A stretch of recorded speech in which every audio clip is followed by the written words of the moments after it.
अरे ये सब तो काफी नहीं है। ठीक है, तो चलो ग्योजा बनाते हैं। ग्योजा? और वो क्या होता है? बस देखते जाओ और मजे लो। ठीक है, दिखाओ।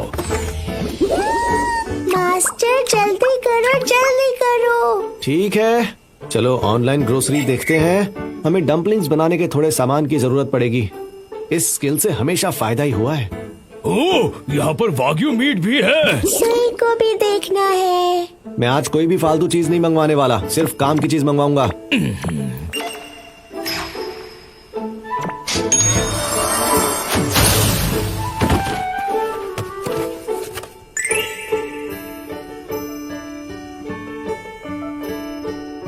चलो खाना बनाना शुरू करते हैं, ठीक है?